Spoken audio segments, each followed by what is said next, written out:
कहानी की शुरुआत होती है अंतरिक्ष में, जहाँ एक अनजान उड़ने वाली चीज धरती की तरफ तेजी से बढ़ रही थी। पृथ्वी के एटमॉस्फेयर को पार करने के बाद वो सीधा जॉश नाम के एक लड़के के बेडरूम की खिड़की की तरफ आई, जहाँ जॉश अपने टेलीस्कोप से आसमान को देख रहा था। अचानक से उस चीज को देखकर जॉश घबरा गया, लेकिन वक्त रहते साइड हटकर उसने खुद को बचा लिया। फिर वो चीज कमरे में इधर उधर टकराती हुई सीधा उसके एक्वेरियम में जा गिरी। टकराने की आवाज सुनते ही उसकी माँ जीना वहाँ पर आ गई और जॉश ने उन्हें सब कुछ बताया, लेकिन उन्होंने यकीन नहीं किया और उसे सोने को कह दिया क्योंकि रात बहुत ज्यादा हो गई है। खैर, अपनी माँ के जाने के बाद जॉश दोबारा से उस अनजान चीज के पास गया और तब एक और अजीबोगरीब बात हुई। वो रहस्यमयी चीज धीरे धीरे एक्वेरियम का सारा पानी अपनी तरफ खींचने लगी, जैसे उसमें छोटा सा बवंडर बन रहा हो। अब इस बात को लगभग 3 महीने बीत चुके हैं और फिर एक दिन अचानक से स्टैच्यू ऑफ लिबर्टी के पास आसमान से एक बड़ा सा गोला आकर गिरा। लेकिन ये कोई मीटियोर नहीं था, बल्कि ये तो एक इंसान है जिसने सफेद सूट और टाई पहने हुए थे। वो देखने में बिल्कुल इंसानों जैसा था, लेकिन असल में एक बड़ा अजीब सा जीव था जो अपने शरीर और कपड़ों को एडवांस टेक्निक से ठीक कर सकता था। साथ ही उसकी सारी मूवमेंट भी बिल्कुल रोबोटिक सी लगती थी। खैर, अब धरती पर आने के कुछ ही मिनटों बाद वो एक बोट के पास गया, जहाँ उसका पहली बार इंसानों से सामना हुआ। एक औरत उसे देखकर बड़े प्यार से मुस्कुराई, लेकिन वो वापस इतने अजीबोगरीब तरीके से मुस्कुराने लगा कि सब कुछ बड़ा ऑकवर्ड सा हो गया।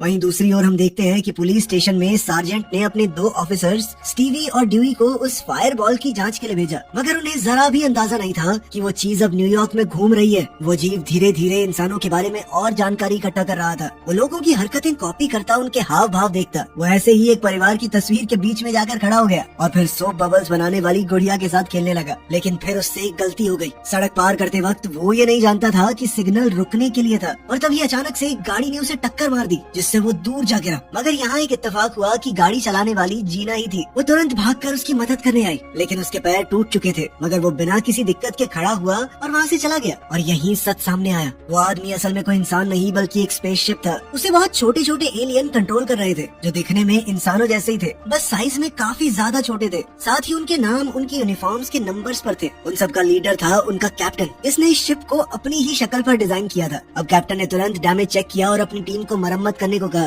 फिर उसने सबको उनका मेन मिशन याद दिलाया, जो था धरती पर गिरे हुए उस ऑर्ब को वापस ले जाना। असल में उनके प्लेनेट, जिसका नाम नील है, उनके लिए समुद्र का नमक ही मेन एनर्जी का सोर्स था। खैर, उनकी किस्मत अच्छी थी क्योंकि जहाँ वो छुपे थे वही गली जॉश के घर के बिल्कुल पास थी। अभी तक वो ऑर्ब जॉश के पास ही था। जब जॉश स्कूल के लिए निकलने वाला था, तभी उसने खिड़की से उस अजीब आदमी को गली में खड़ा देखा। इस बारे में उसने तुरंत अपनी माँ को बताया। दोनों जल्दी से वहाँ गए और जीना ने उसे पहचान लिया। ये तो वही आदमी है जिसे मैंने अपनी गाड़ी से टक्कर मार दी थी। वो फिर से उससे माफी मांगने लगी, लेकिन अंदर बैठे एलियंस के लिए ये पल काफी घबराहट भरा था, क्योंकि पहली बार उनकी किसी इंसान से बात हो रही थी। आखिरकार कैप्टन ने शिप का स्पीकर ऑन करके जीना से बात करने की कोशिश की, लेकिन स्पीकर की आवाज इतनी तेज थी कि जीना और जॉश दोनों के कानों में दर्द होने लगा। खैर, जल्दी ही क्रू ने इस दिक्कत को ठीक कर लिया और कैप्टन ने कहा कि मुझे आपकी माफी स्वीकार है। लेकिन जीना ने कहा कि नहीं, ऐसे नहीं, आप एक बार घर पे आइए, मैं आपको कॉफी पिलाती हूँ। जब वो वहाँ पहुँचे तो जीना ने उसे पानी का ग्लास दिया और उसका नाम पूछा। अब क्योंकि कैप्टन के पास कोई खास जवाब तैयार नहीं था, तो उसने नंबर 3 से पूछा कि जहाँ पर हम उतरे हैं, इस जगह पर सबसे आम नाम कौन सा है। इसके बाद उसने अपना नाम डेव बताया। फिर दोनों की बातचीत चल ही रही थी कि तभी अचानक एक कबर्ड में डेव को जॉश की एक तस्वीर दिखी, जिसमें उसके हाथ में वही ऑर्ब था। अब उसे अपनी मंजिल मिल चुकी थी। उसने जीना से अलविदा कहा और सीधा लड़के को ढूंढने निकल पड़ा। मगर स्कूल जाते वक्त डेव का कोट पैंट लोगों का काफी ध्यान खींच रहा था। ये सब देखकर कैप्टन ने ऑर्डर दिया कि हमें अपना हुलिया बदलना पड़ेगा। फिर क्रू उसे कपड़ों की दुकान पर ले गया। वहाँ एक शर्ट चुनने के बाद टीम ने डेव को वो पहनाने की कोशिश की, लेकिन शिप के कंट्रोल अभी इस चीज के लिए तैयार नहीं थे। लेकिन कुछ ही पलों में डेव कपड़ों में बुरी तरह से फंस गया। वो खुद को निकालने की कोशिश करता रहा, लेकिन उल्टा और ज्यादा उलझ गया और इसी चक्कर में दुकान की चीजें गिराने लगा। खैर, फिर एक क्लर्क ने आकर उसकी मदद की और उसके लिए आरामदायक कपड़े निकाल दिए, लेकिन अभी उसने पैसे नहीं दिए थे। तब डेव ने अपने स्कैनर से पैसों का डिजाइन कॉपी किया और जैसे ही वो फिटिंग रूम में गया, उसने बिल्कुल एग्जैक्ट कॉपी बना दी। हाँ, ये बात अलग है कि वो काफी अजीब सी जगह से गिर रही थी।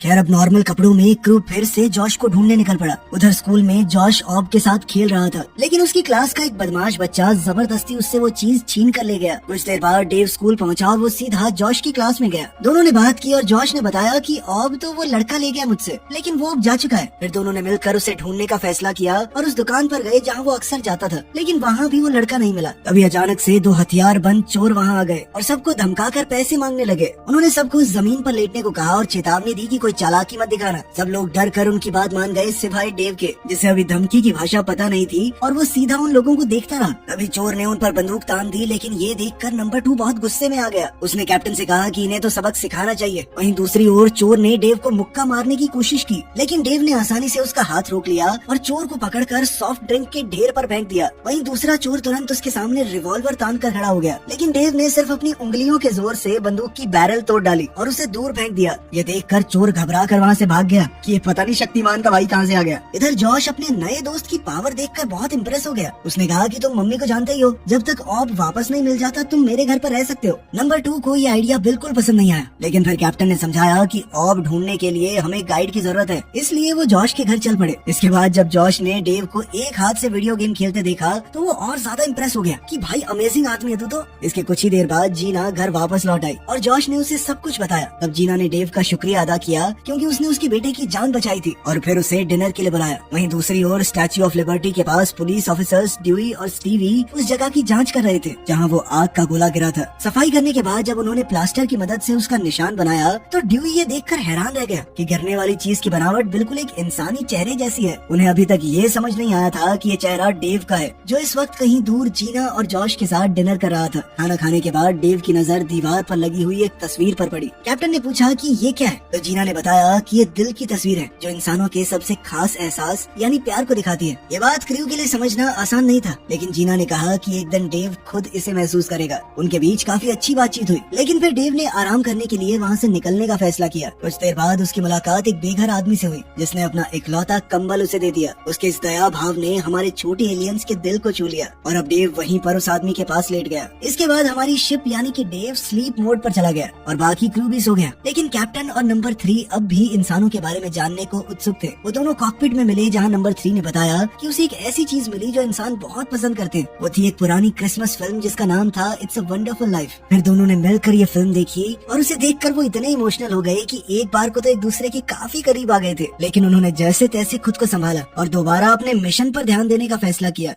फिर अगली सुबह दोनों पुलिस वाले स्टेशन वापस आए और अपनी खोज के बारे में सबको बताया। उन्होंने कहा कि शायद कोई इंसान जैसा एलियन भी उस फायरबॉल के साथ गिरा है, लेकिन सार्जेंट ने कहा कि कोई ऐसे कैसे बच सकता है, तू पागल वागल है क्या, चलो जाओ किसी और केस पे ध्यान दो। मगर ड्यूई ने हार नहीं मानी। उसने उस एलियन का स्केच अखबार में छपवा दिया ताकि लोग उसे ढूंढने में मदद कर पाए। वहीं दूसरी ओर डेव जागा तो कैप्टन को पता चला कि शिप के पास सिर्फ 12 घंटे की एनर्जी बची है। अब उसने तुरंत सबको ऑर्डर दिया कि ऑब को ढूंढना सबसे जरूरी है, वरना वो अपने प्लेनेट पर वापस नहीं जा पाएंगे। लेकिन इसी बीच जीना और जॉश ने अपने नए दोस्त से कहा कि आज हम तुम्हें थोड़ा घुमा कर लाते हैं। इस बात के लिए कैप्टन ने हामी भर दी। इसके बाद सब मिलकर एक अम्यूजमेंट पार्क गए जहां डेव ने हॉट डॉग खाने के लिए कंपटीशन में हिस्सा लिया। अपने रोबोटिक शरीर की वजह से वो बहुत तेजी से हॉट डॉग खा रहा था। आखिरकार कंपटीशन जीतने के बाद उसे एक टेडी मिला। तब नंबर 3 के कहने पर कैप्टन ने डेव से वो जीना को गिफ्ट दिलवा दिया, जिससे वो काफी खुश हुई। सब कुछ बढ़िया जा रहा था, लेकिन तभी उस बदमाश लड़के ने जॉश को वहाँ ढूंढ लिया और उसे फिर से परेशान करने लगा। जॉश ने फिर भी हिम्मत जुटाकर कहा कि वो ऑब मुझे वापस चाहिए, लेकिन उसने मना कर दिया और जॉश के ऊपर हमला करने की कोशिश की। मगर तभी डेव वहाँ पर आ गया और उसका हाथ पकड़कर उसे उल्टा लटका दिया। इस दौरान उस लड़के की पॉकेट से ऑब गिरा और आखिरकार डेव ने उसे वापस हासिल कर लिया। इसके बाद उसने लड़के को नीचे उतार दिया और चेतावनी दी कि दोबारा जॉश को तंग मत करना। आखिरकार प्रॉब्लम सॉल्व हो चुकी थी और अब डेव अपने मिशन पर वापस जा सकता था। लेकिन तभी जीना और जॉश ने उसे पार्क में ही रुकने को कहा। हालांकि नंबर 2 बार बार कह रहा था कि काम पर ध्यान देना चाहिए, लेकिन कैप्टन ने कहा कि इंसानों को जानने का मौका बार बार नहीं मिलेगा। इसके बाद वो तीनों एक गेम स्टॉल पर गए जहाँ बेसबॉल से बॉटल्स गिरानी थी। पहली बार डेव ने जब धीरे से फेंकी तो बॉल चूक गई, लेकिन कैप्टन जीतने के लिए जुनून में इतना डूब गया कि उसने दोबारा बॉल फेंकी तो पूरा जोर लगा दिया, मगर ये उल्टी पड़ गई। बॉल निशाने पर तो लगी, लेकिन नेट फाड़ के आगे ही चली गई और जब टकराकर वापस आई तो सीधा डेव के माथे पर ही लगी। इस जोरदार झटके से अचानक से शिप बंद पड़ गई और अंदर कॉकपिट में क्रू का बैलेंस भी बिगड़ गया। इसके बाद डेव की आंखें सीधा हॉस्पिटल में खुली, जहाँ पर जब डॉक्टर्स को हार्ट बीट फील नहीं हुई तो उन्होंने करंट देकर हार्ट को दोबारा शुरू करने की कोशिश की। कई कोशिशों के बाद इन इलेक्ट्रिक झटकों से न कि सिर्फ शिप दोबारा से एक्टिवेट हो गई, बल्कि पूरी एनर्जी भी चार्ज हो गई। डेव को ठीक देखकर जीना और जॉश ने चैन की सांस ली और आखिरकार तीनों हॉस्पिटल से बाहर आ गए। लेकिन जाने से पहले कैप्टन के कहने पर डेव ने माँ और बेटे को डिनर के लिए इनवाइट कर दिया, मगर ये बात नंबर 2 को पसंद नहीं आई। उसने कैप्टन से कहा कि आप पागल हो गए हो क्या, इंसानों के इतना करीब जाने की क्या जरूरत है। ये सुनते ही कैप्टन काफी गुस्सा हो गया और उसने कहा कि नंबर 2 कॉकपिट छोड़कर चले जाओ। इस बहस के बाद कैप्टन ने दोबारा जीना से बात बात की और इस बार डिनर के लिए उसने एक क्यूबन रेस्टोरेंट चुना। लेकिन इसी दौरान हॉस्पिटल की एक नर्स ने उनकी बात सुन ली और डेव का चेहरा देखकर उसे ड्यूई के पब्लिश किए हुए स्केच की याद आ गई। उसने तुरंत पुलिस स्टेशन फोन करके बताया कि उनका टारगेट मिल गया है।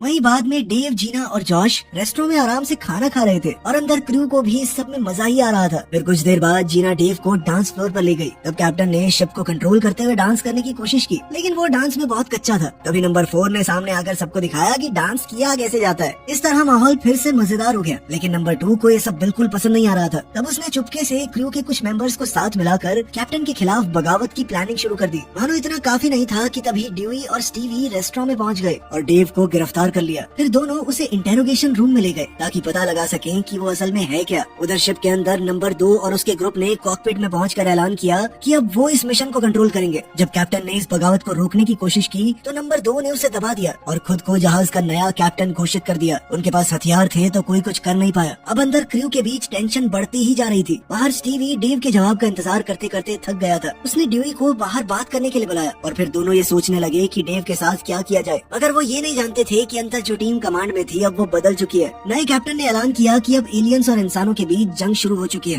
कैप्टन के रोल में उसने अपना पहला ऑर्डर दिया कि डेव को यहाँ से बाहर निकालो। फिर उसने क्रू को डेव की उंगली में लगी हुई प्रोटोन गन को एक्टिवेट करने को कहा। ये सुनते ही तुरंत ही शिप ने दीवार की तरफ निशाना साध कर एक जबरदस्त एनर्जी वेव फायर की। इस अचानक हुए हमले से पुलिस वाले बुरी तरह घबरा गए और बिना सोचे समझे उस पर गोलियां चलाने लगे। लेकिन डेव ने अपने सफेद सूट में लगी हुई हीट शील्ड को एक्टिवेट कर दिया, जिसने आसानी से सारे हमले रोक लिए। मगर पुलिस के साथ टकराव ने शिप के अंदर क्रू में अफरा तफरी मचा दी थी, खास करके नंबर 17 जो घबरा कर डेव के कान से बाहर कूद गया और सीधा एक कॉफी के कप में जा गिरा। उधर टकराव जारी रहा। पुलिस ने लगातार फायरिंग की, लेकिन शिप की प्रोटेक्टिव शील्ड के सामने वो कुछ नहीं कर पाए। खैर अब डेव फायर एग्जिट की तरफ बढ़ा, बिना जीना और जॉश से मिले। लेकिन अब नंबर 2 के कंट्रोल में उसने उन्हें नजरअंदाज कर दिया और वहाँ से बाहर निकलने के लिए दोबारा हमला कर दिया। मगर बाहर जाते ही और भी पुलिस गाड़ियों ने उसे घेर लिया। डेव ने उनमें से एक पर फायर किया। इस धमाके से गाड़ी उछल गई और एक पुलिस वाले पर गिरते गिरते बची। ये देखकर नंबर 2 को काफी मजा आया। उसे लग रहा था कि इंसानों को हराना तो बहुत आसान है, लेकिन अब बैटरी थोड़ी कम बची है, इसीलिए उसने नंबर 3 से कहा कि मुझे स्टैच्यू ऑफ लिबर्टी तक ले चलो। मगर नंबर 3 तो कॉकपिट छोड़कर कैप्टन के पास पहुंच गई थी। वहाँ उसने पहरा दे रहे गार्ड को बेहोश किया और जल्द ही कैप्टन को आजाद कर दिया। फिर दोनों ने मिलकर शिप को रोकने का प्लान बनाया ताकि कोई बड़ी तबाही न हो। लेकिन थोड़ी ही देर में और गार्ड्स आ गए और दोनों को पकड़कर कैबिन में ले गए। उसी पल नंबर 2 ने उन्हें देखते ही फैसला किया कि इन्हें शिप से बाहर फेंक दो। उसकी एक कमांड के साथ ही दोनों को डेव की नाक के जरिए बाहर फेंक दिया गया। अब बाहर निकलते ही उनकी मुश्किल और ज्यादा बढ़ गई। छोटे होने की वजह से वो इस जायंट्स की दुनिया में एकदम लाचार महसूस कर रहे थे खुद को। तभी अचानक एक बास्केटबॉल उनके पास आ गिरी और दोनों तुरंत वहाँ से भागने लगे कि कुचले जाएंगे। वो एक लैंप पोस्ट की तरफ दौड़े, लेकिन एक कुत्ते ने उन्हें सूंघ लिया। मजबूरी में फिर से दोनों को भागना पड़ा। लेकिन इस दौरान एक आदमी के ब्लोअर ने उन्हें इतनी जोर से उड़ा दिया कि दोनों अलग अलग जगह पर जा गिरे। एक तरफ कैप्टन फुटपाथ पर जा गिरा,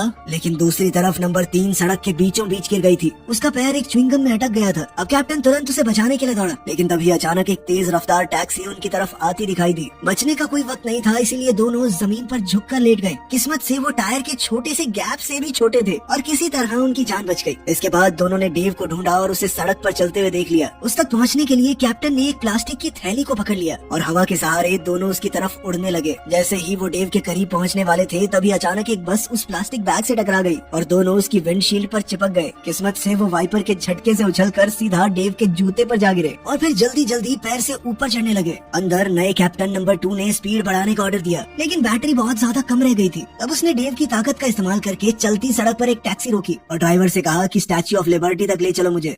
उधर पुलिस स्टेशन में स्टीवी ने बैकअप बुलाया, जबकि ड्यूई ने कॉफी कप उठाकर उसमें नंबर 17 को देखा। उसमें से छोटे से एलियन ने उसे सारी कहानी सच सच बता दी और अंत में पुलिस वाले ने उनकी मदद करने का फैसला किया। मगर इधर जीना, जॉश और मार्क भी डेव को ढूंढने निकल पड़े, क्योंकि जॉश को डर था कि उसका दोस्त मुश्किल में है। फिर आखिरकार डेव स्टैच्यू ऑफ लिबर्टी पहुंच गया था। ये वही जगह थी जहाँ से उसने धरती पर एंट्री ली थी। फिर नंबर 2 के कंट्रोल में आकर उसने ऑब को समुद्र के बीच में फेंकने का प्लान बनाया ताकि पानी से सारा नमक इकट्ठा किया जा सके। इस पर क्रू के बाकी मेंबर्स ने कहा कि ऐसा होने से प्लैनेट का बैलेंस बिगड़ सकता है, पूरी दुनिया खतरे में आ जाएगी। लेकिन नंबर 2 को इस बात से कोई फर्क नहीं पड़ता कि इंसान जिए या मरे। उसने सीधा ऑर्डर दिया कि ऑब को खुले समुद्र में फेंक दिया जाए। मगर खुशकिस्मती से कैप्टन और नंबर 3 समय रहते इंजन रूम में पहुंच गए और उन्होंने तुरंत डेव की सेकेंडरी कंट्रोल्स को एक्टिवेट कर दिया। इसके चलते शिप के पहले हाथ को दूसरे ने पकड़ लिया और उन्होंने अभी के लिए ऑब को फेंकने से रोक लिया। लेकिन नंबर 2 ने अभी भी हार नहीं मानी। उसने भी कंट्रोल्स से लड़ना शुरू कर दिया। इस झटके के बीच में शिप का कंट्रोल बिगड़ गया और ऑब डेव के हाथ से छूटकर सीधा समुद्र में जा गिरा। कुछ ही पलों में अपनी जबरदस्त ताकत से ऑर्ब ने एक बड़ा सा बवंडर बना दिया। अब धरती का अंत करीब लग रहा था, लेकिन कैप्टन तुरंत कॉकपिट में लौट कर आया और नंबर 2 को बाहर निकलने का हुक्म दिया। नंबर 2 ने उसे रोकने की कोशिश की, लेकिन इस बार क्रू ने असली कैप्टन का साथ दिया और उसे पकड़कर शिप के पिछले हिस्से में बंद कर दिया। अब कैप्टन ने दोबारा कंट्रोल संभाला, लेकिन ऑर्ब अब भी समुद्र के पानी को खींच रहा था। आखिरकार अब सिर्फ एक ही रास्ता बचा था, डेव की बची हुई एनर्जी का इस्तेमाल करके ऑर्ब को वापस खींचा जाए। लेकिन अगर उन्होंने ऐसा किया तो उनके पास अपने प्लेनेट पर वापस जाने के लिए एनर्जी नहीं बचेगी। इस मुश्किल फैसले के सामने कैप्टन और पूरे क्रू ने धरती को बचाने का चुनाव किया। इसके बाद बची हुई सारी एनर्जी डेव की बाईं बाजू में डाइवर्ट कर दी गई, जिसके जरिए उसने एक बेहद ताकतवर मैग्नेटिक फोर्स स्टार्ट की, जिसने ऑर्ब को अपनी तरफ खींच लिया। इसके बाद डेव ने तुरंत उसे स्पेस में फेंक दिया और आखिरकार इस तरह धरती की तबाही बच गई। फिर थोड़ी देर बाद जीना, जॉश और मार्क वहाँ पहुँच गए, जहाँ पर डेव बिल्कुल बेहोशी की हालत में खड़ा था। उसी समय ड्यूई, नंबर 17 और स्टीवी भी वहाँ आ गए और स्टीवी ने अपनी बंदूक डेव पर तान दी, मगर डेव के पास अब शील्ड एक्टिवेट करने की पावर नहीं थी, इसीलिए सिर्फ एक भी गोली पूरी शिप और क्रू के लिए खतरनाक हो सकती है। जैसे ही जॉश को इसका एहसास हुआ, वो तुरंत अपने दोस्त की मदद के लिए आगे बढ़ा। उसे हॉस्पिटल वाली बात याद आ गई और अचानक उसने पुलिस वाले का टेजर लेकर डेव पर इस्तेमाल कर दिया। इस जबरदस्त बिजली के झटके की वजह से शिप की सारी एनर्जी वापस आ गई। इसी के साथ पूरा क्रू खुशी से झूम उठा और कैप्टन ऊपर वाले हैच यानी कि डेव के मुंह से बाहर निकला। पहली बार उसने पृथ्वी के लोगों का सामना किया। फिर उसने सबको बताया कि वो कौन है और धरती पर क्यों आए थे। सब कुछ क्लियर होने के बाद कैप्टन ने जॉश की हिम्मत के लिए उसका शुक्रिया अदा किया और जीना का भी, जिसने उसे प्यार का मतलब समझाया, जो उसे नंबर 3 के साथ महसूस होता है। आखिरकार अब वो सभी अपने प्लेनेट पर वापस जाने के लिए तैयार हो गए, लेकिन उससे पहले नंबर 17 डेव की पॉकेट से बाहर आया और उसे भी वापस शिप में ले जाने को कहा। टीम पूरी होते ही डेव के थ्रस्टर एक्टिवेट हो गए और वो स्पेस की तरफ उड़ने के लिए तैयार हो गया। लेकिन उड़ने से पहले ही अचानक से FBI वहाँ पहुँच गई और शिप को एक जाल में बंद कर दिया। फिर कुछ ही सेकंडों में कई एजेंट वहाँ आ गए उसे पकड़ने के लिए, लेकिन क्रू ने डेव के पैर में लगे हुए एस्केप पॉड्स का इस्तेमाल करके निकलने का प्लान बना लिया। उसी पल डेव का पैर एक रॉकेट में बदल गया और सीधा अपने प्लेनेट की तरफ निकल चला। नीचे जीना और जॉश अपने दोस्तों को घर वापस जाते हुए देखकर खुशी के साथ उन्हें अलविदा कह रहे थे।